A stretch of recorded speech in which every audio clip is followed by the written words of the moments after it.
Assalamualaikum warahmatullahi wabarakatuh. Perkenalkan, nama saya Rima Fatmawati SPD. Saya adalah guru di SMA Negeri 4 Pekalongan sebagai calon guru penggerak Angkatan 11 Kota Pekalongan. Pada video kali ini saya akan melakukan wawancara dengan kepala sekolah tentang pengambilan keputusan berdasarkan nilai-nilai kebajikan. Yang pertama yang akan saya wawancarai adalah Kepala SMA Negeri 4 Pekalongan, Ibu Eni Husnul Hartati, SPD MPD. Dan yang kedua adalah dengan Ibu Mardianti MPD, Kepala SMA Negeri 1 Talun, Kabupaten Pekalongan. Yang akan kami bicarakan pada kesempatan ini adalah menyangkut masalah dilema etika maupun sikap moral. Bagaimana seorang kepala sekolah mengambil keputusan berdasarkan nilai-nilai kebajikan. Berikut wawancara kami, selamat menyaksikan.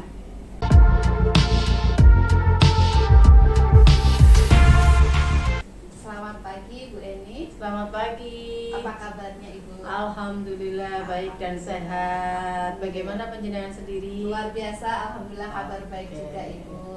Ibu, hari ini, pagi ini mohon izin saya wawancara dengan Ibu untuk terkait dengan pengambilan keputusan kepala sekolah dengan tema dilema etika Ibu. Ya. Nah, monggo Ibu bisa perkenalan dulu mungkin, silakan. Oke, mohon izin memperkenalkan diri. Nama saya Eni Husnul Hartati, SPD MPD, selaku Kepala Sekolah SMA Negeri 4 Pekalongan. Pada kesempatan pagi ini kami akan mengadakan wawancara terkait pengambilan keputusan dilema etika atau rujukan moral. Oke. Oke, Ibu, semoga lancar. ya terima kasih. Kita mulai deh Bu. Oke. Ya. Oke. Jadi untuk yang pertama Ibu, selama Ibu menjadi kepala sekolah, apakah Ibu ada identifikasi kasus-kasus yang merupakan dilema etika atau rujukan moral? Bagaimana Ibu mengidentifikasinya? Ya, tentu saja ya bahwa ini kan instansi yang besar ya Bu ya. Jadi kita tentunya tidak menutup kemungkinan menghadapi berbagai masalah atau dilema. Dalam hal ini terkait dengan dilema etika. Bagaimana saya mengidentifikasinya? Oke. Jadi dari kasus-kasus yang muncul, kita itu harus mengumpulkan fakta-fakta yang ada dari kasus yang terjadi tersebut ya. Kemudian juga kita harus mengidentifikasi siapa saja yang terkait di dalam kasus tersebut. Lalu bagaimana dampak kasus yang terjadi? Dampaknya itu bagaimana terhadap lingkungan sekolah itu sendiri ya, sehingga kita nanti dapat mengambil keputusan dengan tepat. Ibu, dalam Ibu melaksanakan sebagai kepala sekolah selama ini, bagaimana Ibu menjalankan pengambilan keputusan di sekolah Ibu, terutama untuk kasus-kasus yang dimana itu ada dua keputusan, dua kepentingan yang sama, baik itu sama-sama benar ataupun sama-sama mengandung nilai kebajikan.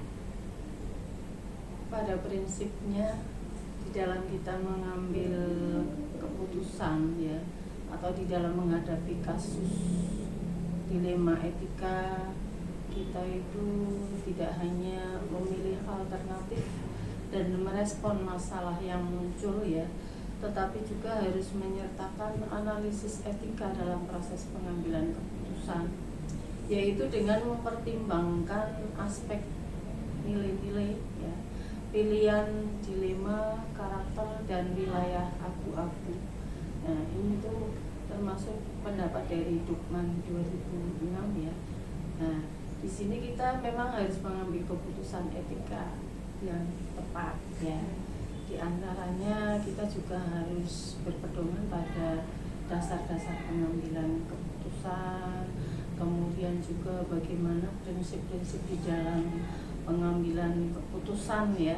Antara lain bahwa dalam pengambilan keputusan itu prinsip yang pertama adalah kita harus berpihak pada murid. Nah, kemudian juga berdasarkan nilai-nilai kebajikan yang universal ya, termasuk juga kita harus bertanggung jawab terhadap segala konsekuensi dari keputusan yang kita ambil tersebut. Oke, terima kasih Ibu. Selanjutnya Ibu, langkah-langkah apa nih Bu? Prosedur apa yang Ibu biasa lakukan selama ini? Kalau terkait dengan langkah-langkah pengambilan keputusan, tentunya ini ada banyak ya Bu ya.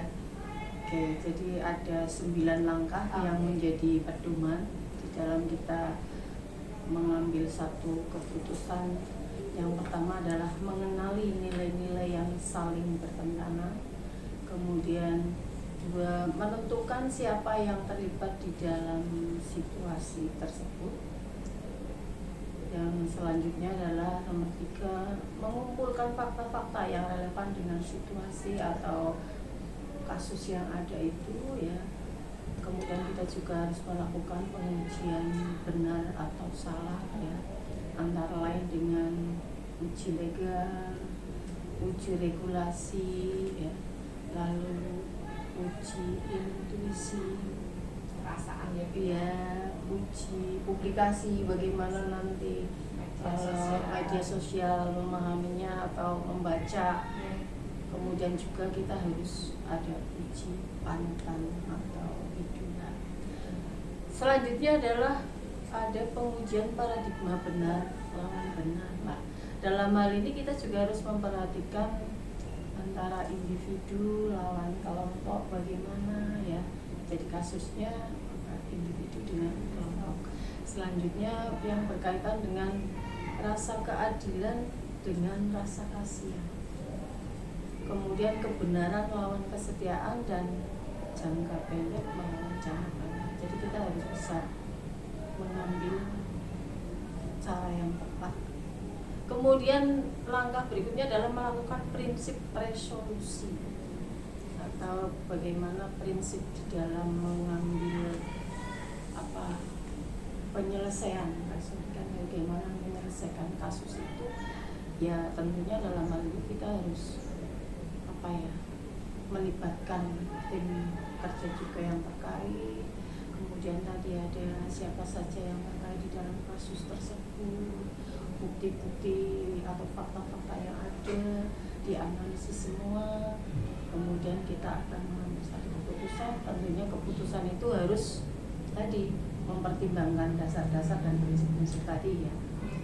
Kemudian yang berikutnya adalah adanya langkah investigasi opsi trilema. Lalu baru kita membuat satu keputusan. Dan yang terakhir, keputusan yang kita ambil itu harus kita refleksikan. Itu langkah-langkah yang harus kita lakukan. Iya Ibu. Lalu hal apa Bu yang selama ini Ibu anggap efektif untuk pengambilan keputusan pada kasus dilema etika yang pernah terjadi? Hal yang efektif tentunya di dalam satu pengambilan keputusan tadi kan kita sudah melakukan langkah-langkah itu. Tadi antara juga yang lebih efektif itu bagaimana dari 9 langkah itu ya. Dari 9 langkah itu tentunya kita harus yang pertama katakanlah kita harus mengumpulkan fakta-fakta yang relevan ya. Jadi dari biar jelas masalahnya ya. Jadi fakta-fakta itu kita kumpulkan, kemudian selanjutnya kita juga harus melibatkan tim kerja kita ya, mungkin bisa wakil kepala sekolahnya, BK-nya, wali kelasnya bila itu melibatkan anak kita kan gitu. Kemudian juga orang tua, karena mungkin juga harus ada dukungan orang tua juga terkait dengan kasus yang terjadi. Oke, terima kasih. Selanjutnya Ibu, hal apa nih Bu yang selama ini merupakan tantangan dalam pengambilan keputusan? Mungkin kan beberapa kasus sudah pernah terjadi nih Bu. Lalu tantangan yang pernah Ibu rasakan, tantangannya apa Bu dalam pengambilan keputusan ini? Dalam mengambil keputusan itu tentunya tantangan yang terjadi kan biasanya kita satu berhubungan dengan waktu itu. Biasanya kasus terjadi itu mungkin bersamaan dengan suatu kegiatan yang sedang terjadi kan begitu ya, sehingga kita bagaimana sih kita bisa menyelesaikan kasus yang ada itu dengan cara yang tepat dan baik, dan di mana keputusan itu juga hasilnya adalah satu keputusan yang memang benar sesuai dengan aturan atau peraturan yang ada ya. Basis rule berarti ya, basisnya rule, sehingga tidak menimbulkan dampak yang tidak kita inginkan. Jadi setiap keputusan yang kita ambil juga menjadi tantangan buat kita. Apakah kita mampu untuk bisa menghadapi resiko yang mungkin timbul dari dampaknya yang kita ambil. Makanya memang harus dimusyawarahkan dengan tim tadi, sehingga keputusan yang kita ambil memang satu keputusan yang paling tepat, sehingga tidak menimbulkan dampak atau resiko yang luas, atau sehingga akhirnya bahwa keputusan itu memang tidak menimbulkan dampak negatif yang luas. Ibu, luar biasa Ibu ya. Jadi memang dalam kegiatan sehari-hari itu memang banyak sekali yang harus diselesaikan semasa itu. Nah, kalau Ibu sendiri biasanya ada nggak Bu jadwal tertentu dalam mungkin penyelesaian kasus ini, sehingga nanti dalam kasus ini tuh sudah ada prosedurnya, sudah ada bentuknya yang Ibu jalankan selama ini? Oke. Jadi sebenarnya di dalam menyelesaikan suatu kasus ya, bergantung dari kasus itu sendiri ya. Jadi ada kasus yang memang harus diselesaikan saat itu juga di tempat itu juga gitu. Kemudian ada juga kasus yang memang harus melalui tahapan-tahapan waktu yang mungkin berbeda-beda karena melibatkan orang-orang di luar lingkungan kita yang tentunya mungkin dibutuhkan waktu juga gitu. Jadi misalnya kita melibatkan orang tua yang mungkin pada saat itu juga orang tua tidak langsung bisa juga hadir kan gitu, atau melibatkan mitra kerja kita, mungkin dari berbagai mitra kerja kita terkait misalnya kesehatan, berarti berhubungan dengan puskesmas, terkait dengan hal-hal lain, misalnya yang berkaitan dengan mungkin tata tertib lalu lintas barangkali, berarti kita akan melibatkan kepolisian dan lain sebagainya. Saya kira itu. Oke, ya betul. Kemudian Ibu, adakah Ibu orang-orang atau faktor-faktor yang selama ini membantu Ibu, mempermudah Ibu, sehingga dalam pengambilan kasus dilema etika itu bisa membuat lebih gampang, lebih mudah semacam itu? Ya, tentu saja, karena saya kan di sini bekerja tidak sendirian ya Bu ya, dibantu oleh seluruh warga sekolah, terutama di dalam penyelesaian kasus. Mungkin lingkupnya itu pihak-pihak spesial atau khusus ya, dari mulai tim kerja saya itu dari Waka, kemudian guru BK, termasuk juga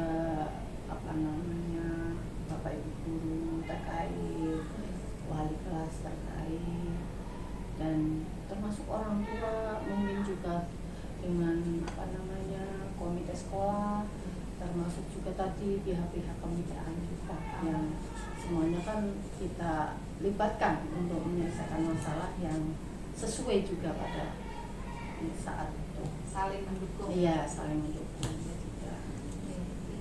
Ini pertanyaan terakhir ini Bu. Pertanyaan terakhir. Jadi yang terakhir ini dari yang Ibu pernah mengalami, punya pengalaman, mohon bisa disampaikan Ibu, pembelajaran apa yang Ibu bisa dapatkan, yang bisa Ibu petik dari pengalaman yang Ibu terima ini, sehingga bisa mengambil keputusan dilema etika yang tepat. Pada prinsipnya setiap pengalaman itu menjadi guru yang terbaik ya Bu. Nah, jadi dari berbagai masalah yang timbul, kemudian kemungkinan resiko yang ada, kita kan bisa mengambil pelajaran. Sehingga untuk kedepannya kita di dalam mengambil satu keputusan dari suatu kasus yang terjadi juga harus lebih cermat dan lebih hati-hati kan gitu ya. Seperti itu. Kemudian yang selanjutnya ya, dari kasus yang ada itu menjadikan kita itu semakin lebih memiliki kekuatan ya, bahwa dimanapun kita berada pasti juga Ada masalah. akan ada masalah yang kita harus bisa menghadapi sekaligus menyelesaikannya dengan tepat dan benar, sehingga kita tidak lari dari masalah. Seperti itu. Terima kasih Ibu, Ya. luar biasa pengalaman Ibu. Semoga bisa menjadi pembelajaran juga buat saya, menjadi inspirasi buat saya. Mohon terus dukungannya, Ya. bimbingannya, mohon doa restunya. Semoga apa yang saya lakukan ini juga nanti untuk kebaikan bersama. Oke, sama-sama Ibu. Terima kasih, semoga semuanya lancar. Amin. Ya, kemudian memberikan manfaat yang besar untuk kita semua, juga berhasil sukses dalam tujuannya. Iya. Amin ya rabbal Amin. alamin. Terima kasih Ibu. Oke. Mohon izin.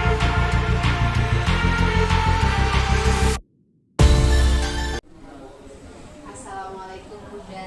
Waalaikumsalam warahmatullahi Apa wabarakatuh. kabar hari ini? Alhamdulillah baik. Luar Barakallah. biasa.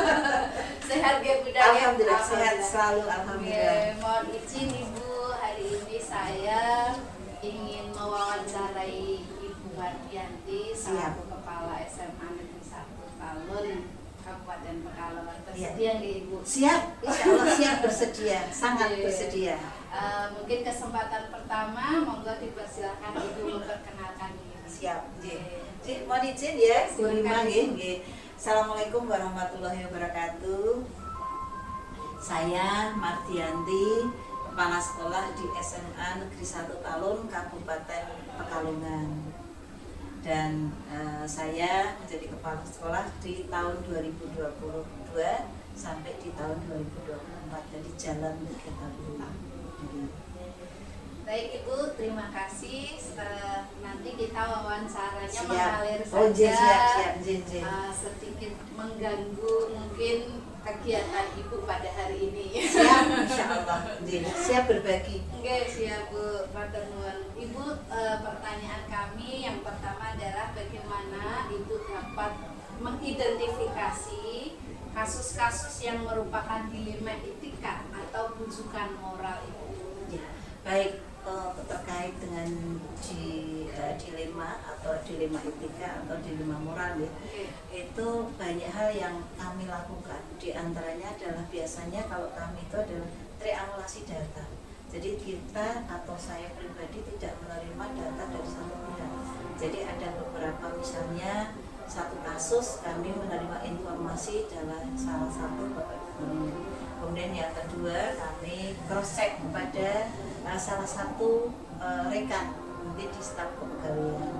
Kemudian yang terakhir itu kami dari anak, sehingga masalah itu betul-betul data identifikasi yang akurat, sehingga kalau kita bisa menyelesaikan permasalahan itu betul-betul menyangkut permasalahan dan penyelesaian masalah itu sesuai dengan fakta yang ada di lapangan. Oke.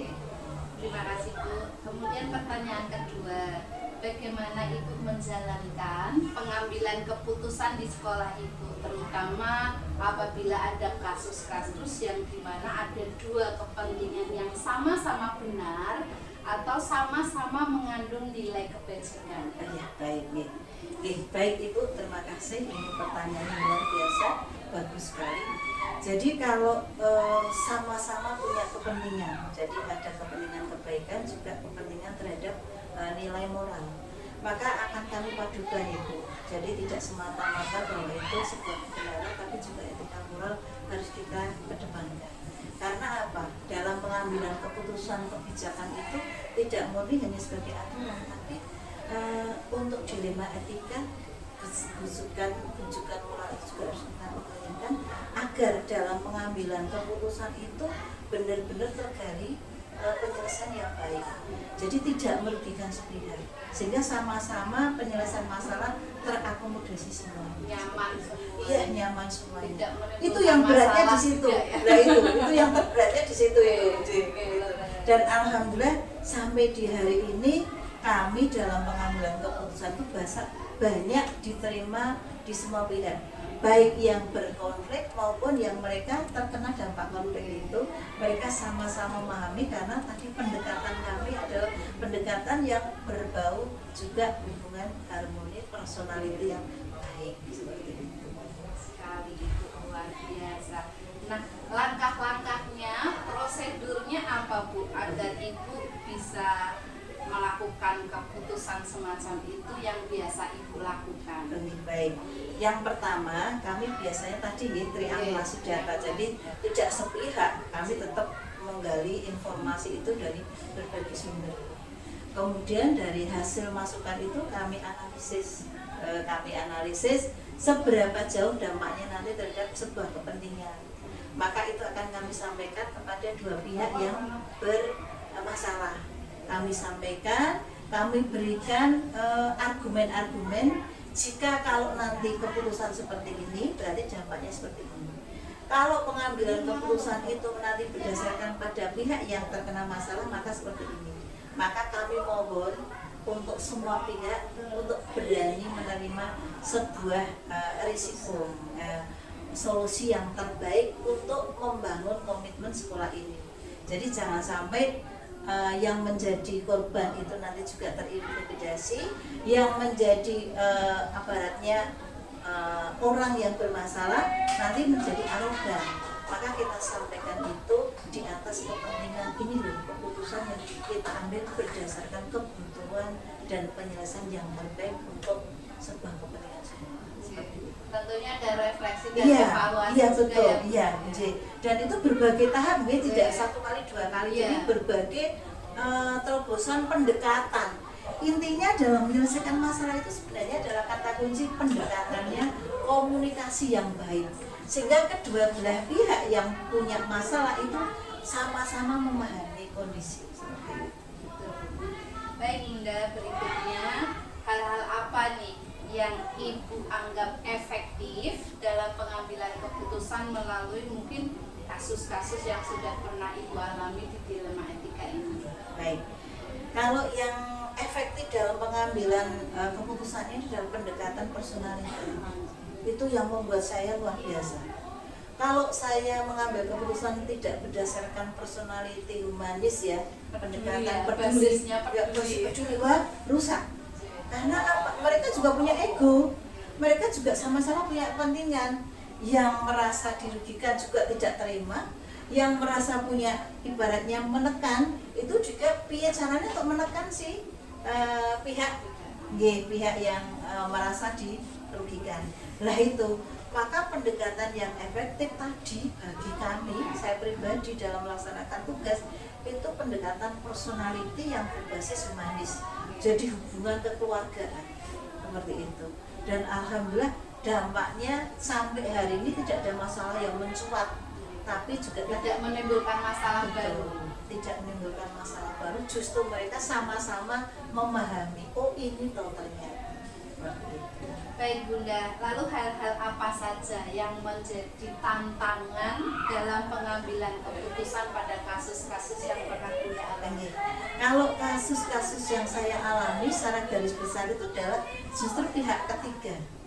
Jadi pihak ketiga itu yang membuat suasana itu semakin panas. Nah, Kayak itu. kompor ya, Kayak Bu. kompor, sebenarnya masa ini sudah selesai. Nah, keyakinan mereka juga sudah sesuai dengan aturan kami, mau memahami keputusan itu karena apa? Berbasis kepentingan yang lebih besar.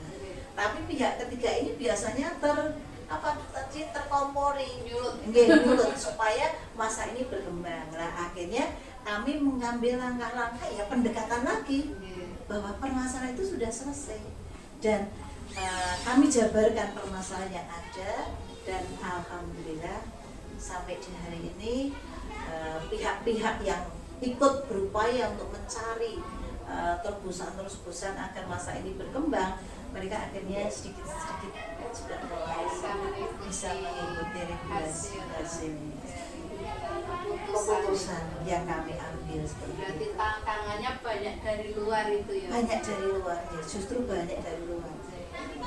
Ibu, yang berikutnya, apakah Ibu punya jadwal atau mungkin istilahnya kayak tata kala gitu ya, sehingga Ibu dapat menyelesaikan masalah-masalah ini, bisa mungkin ada prosedurnya atau bentuk seperti apa sih yang Ibu jalankan? Jadi kami dalam 1 bulan itu ada beberapa agenda ya. Misalnya kalau di Senin pertama itu pacaran, di Senin kedua itu jadwal wali kelas, yang ketiga dan keempat itu adalah pembinaan dari kepala sekolah. Itu yang ketiga. Nah, yang terakhir itu adalah rapat refleksi evaluasi umpan balik hari ini tadi. Itu apa-apa saja yang selama satu bulan itu bergulir seperti itu. Jadi minggu ketiga keempat itu ranahnya kepala sekolah, yang minggu ketiga itu adalah pembinaan. Tapi kalau yang keempat ini adalah refleksi evaluasi umpan balik permasalahan dalam bulan sampai terakhir itu. Sudah kita adakan refleksi umpan balik, apa-apa yang sudah selesai dengan baik, apa yang belum, itu dikuatkan.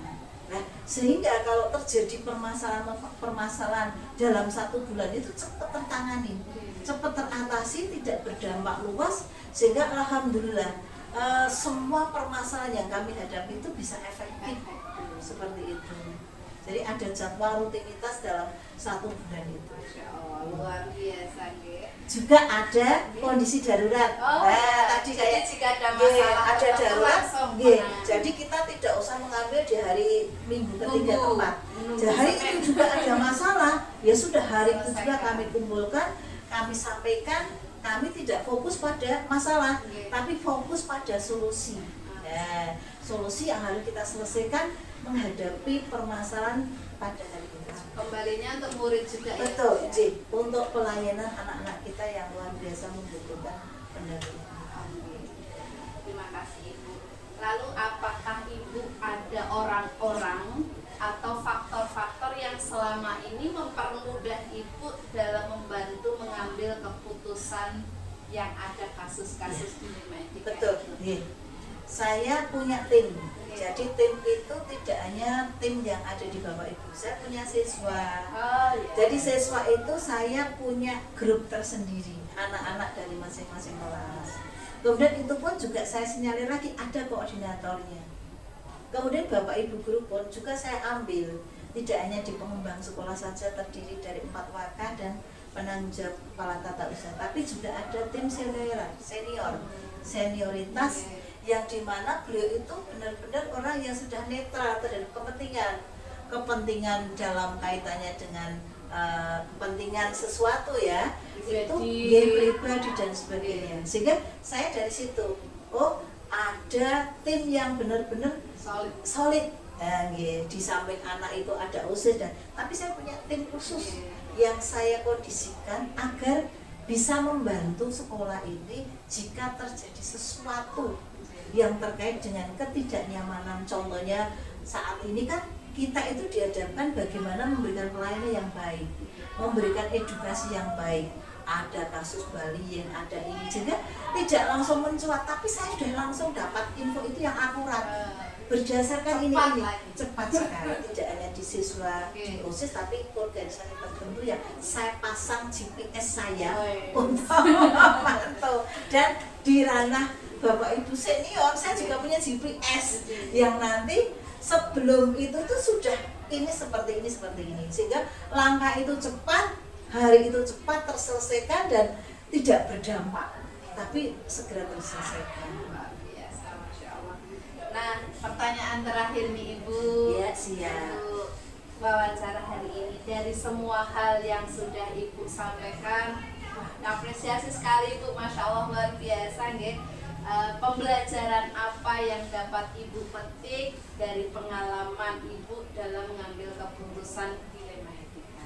Baik, apa ya yang saya petik dari pelajaran pengambilan tadi keputusan dilema etika itu ada sebuah kepercayaan diri bahwa kita itu sebagai pemimpin, sebagai penanggung jawab pengambil keputusan, kita harus benar-benar untuk ready for use, bisa menyelesaikan sebuah permasalahan, konflik, dan kita juga tidak dalam arti menutup mata dari semua kepentingan-kepentingan yang ada.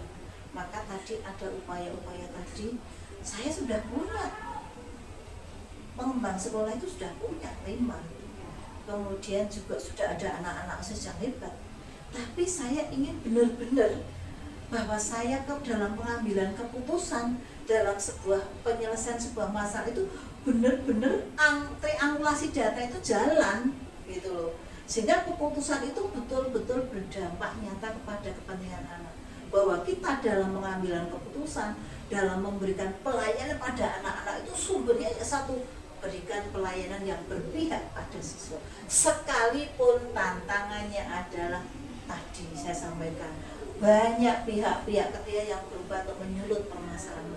Tapi kalau kita berdiri tegak, regulasi number one, kebijakan ayo dibarengi. Nah, sehingga regulasi pertama, kebijakan nanti akan mengiringi. Insya Allah kita semuanya pengambilan keputusan yang baik, bijak, etika, insya Allah akan terselesaikan dengan baik dan diterima oleh semua pihak. Seperti itu. Alhamdulillah, terima kasih banyak Bu Mardianti sudah memberikan saya wacana. Pengalaman Ibu banyak sekali, kemudian itu mungkin alhamdulillah mungkin insya Allah bisa menjadi inspirasi buat saya. Ya Rabbal Mohon Alamin. bimbingannya selalu, mohon dukungannya juga. Siap. Doakan saya semoga bisa menjadi orang yang lebih baik lagi. Amin, Ya. amin, amin ya Rabbal Alamin. Oke. Cukup Ibu, terima kasih banyak. Izin nanti kami ambil foto bersama, Siap. nggih. Nggih. Dan pamit juga untuk hari ini. Oh iya, siap. Terima kasih. Terima kasih.